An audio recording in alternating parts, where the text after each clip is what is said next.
Hey guys, welcome back to Ethony's 31 Days of Tarot hashtag. Today is day 14 and it's which tarot decks give me the most insight by way of imagery and symbology of the cards rather than intuition or basic knowledge. I've got 4 decks. 3 of them I feel are definites. One of them I'll explain at the end. First is the Wild Unknown, and for me it's definitely the artwork, but it's also the choice of whether the picture's light or dark, the choice of colours, the choice of animal when there is one. This is simply a deck that really began to speak to me on so many different levels. As I say, my sort of own attachments to the colours really fit with the colour choices that Kim's chosen. My understanding of animals, even the lines, like over time, first it was the animals, then it was the colours, then maybe some chakra stuff, then came, as I say, the other layers like the lines and the directions, the amount of light, where she's calling you to look at the pictures, if that makes sense. So they draw your attention into certain places, even if there's no colour used, I feel.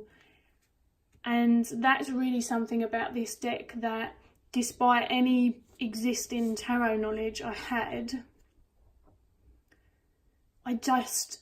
I didn't need it with this deck. And actually when I first got this deck and I tried to work with it like that, it didn't work anyway.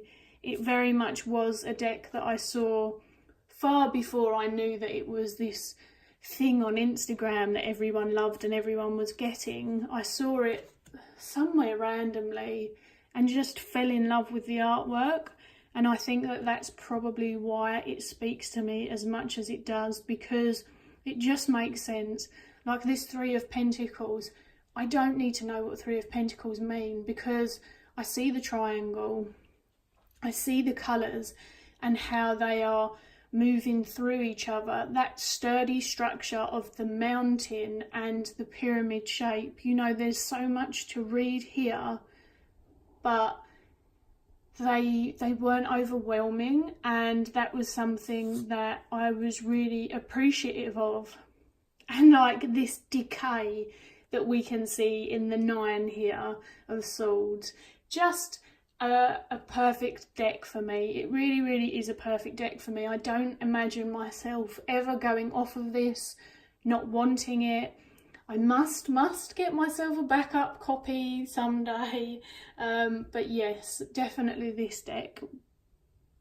Next is the Mystical Cats Tarot, and I did think about this and the Pagan Cat Tarot, and I thought keep it, keep it concise, but also I would say this one even more on another level. What this one does so beautifully is there's a lot of colour reminders and elemental reminders of the energy of the card, which speaks as a symbol in itself. Also the fact that, as you guys know, crazy cat lady, blah blah blah, I feel that they've captured the feline behaviour and attitudes and things like that so well that, as someone who's owned many cats in their lifetime and feels kind of very attuned to them, it's then really easy for me to look at their faces, look at their body and understand, hey, okay, this cat's exploring, or, this one's clearly stealing and this one's otherwise, engaged. And things like they've got Bast in the background of this one. And so it's not traditional symbology, but it is certainly symbology that I can understand, and it just feels like a lot of intent went into this deck to show you the meanings without humanising it, if that makes any sense. And so I kind of feel that you get the gist of these rather quickly, not because it's a very Rider-Waite-Smith deck, but because of exactly what's going on in the pictures, like consequences. Even if that wasn't there, this cat is tangled up for sure. And if they carry on, there's a good possibility that they could continue to get tangled up, or they may have learned something and decide that they might do something differently. It's just, yeah, I don't think that there's anything else I really need to say about this particular deck. It's just one that I think if you're a bit of a cat fanatic and you do find that this kind of elemental aspect is something that works for you symbolically and, you know, works for your brain, then this deck is a great one, because as I say, the earth ones, they're in earth, they're in the garden. You've got fire in these ones, but also we can see this really, really swift movement. This cat's like, shit! And I hope that people are understanding what I mean. I don't feel like I'm being very articulate today, but that's okay. So it's just one of those decks that spoke to me, and I didn't need any kind of anything else. It just tells me what I need to know. Next up we have my beloved Bonefire, which hasn't seen as much use as I would like in the latter part of last year, but is certainly one that felt so fitting for this prompt. I am very imagery driven, as you guys probably are starting to know if you're new, and you probably knew already otherwise, for many different reasons. And whilst symbology to me, it kind of is imagery anyway, this is definitely one that has both of those aspects. And while some people found it busy, for me, again, it's just one of those things that spoke to me so much. You know, a little yin-yang here and there will catch my eye. And one of the things that I feel Gabby does just so freaking amazingly is human emotion. Oh, I have to speed this up because my battery is dying.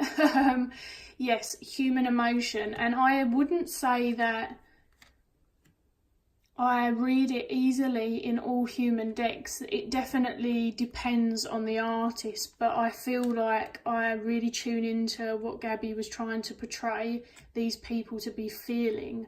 So it's not just the symbols, it's not just the colours, but it's the facial expressions, it's the body language, you know, this watery, emotional, compassionate look in this person's eyes tell me everything I need to know about them. And again, I think that Gabby's symbols, a lot of them are very unique as well. So obviously things like the infinity symbol are quite common sort of across the board, but things such as maybe, I guess the yin-yang is pretty well known, but the blossoms, the apples, things like that you see in this deck are maybe things that some people wouldn't associate with, but again, I certainly do. Certainly this deck is symbol heavy, but in the best kind of way, and I've always really enjoyed it. And finally, last but not least, is the Medicine Woman. And the reason that I said I felt a bit unsure of whether to add this in or not, and then figured, no, that works, because it says not relying on your basic tarot knowledge and not relying on your intuition. And I don't think that you can rely on your basic tarot knowledge with this deck anyway. So it felt like I was being a bit cheeky because it's kind of a given, because I guess you could use basic tarot, but there are some significant differences. Other cards maybe not so much, but more for me, because I grew up with this before I'd read a book of tarot you know, fully explaining a particular school of thought, and before I had the book for even this tarot deck, because as you know, I grew up with this deck, but I didn't get the book for ages. I got it a couple of years ago at most. And again, it has told me stories, the imagery, because that's the only way that I learned to read it. And especially when I was younger, I wouldn't say that I was even, I don't know, tapping into my intuition, I guess. Do kids do that? I don't know. But certainly for me, when I use these cards, I very much just read what I thought was going on. And it's very earthy, it's very nature-based, so it's something that I'm quite comfortable with, and therefore the images in this particular deck, again, they speak to me. I can see the crafting going on. I can see the stillness in this picture. I can see the offering in this, and the collaboration and the coming together, and they're not things that come from knowing or even thinking about what the Three of Cups means in any other sense of the imagination. It's simply the colours, the pictures. It does feel like this deck very, very cohesively tells a story through the suits and overall as well about the kind of the world, and I guess, yeah, the world that Carol Bridges was portraying to us. And as I say, because it feels like an unfair advantage, because I came to this deck before I had that really solid tarot understanding, because I was too young, I was like, do I add it in? But I feel like that definitely then works for this. Again, a little bit rambly, but that's okay. Hopefully you guys don't mind keeping the videos as short as I can. I'm mega behind as well, you guys. I'm just watching people as and when I can. I leave a comment on at least several of your videos, but not all of them. The rest of the time I'm liking and just thinking, yeah, this is awesome. I will catch you guys again tomorrow for the next prompt.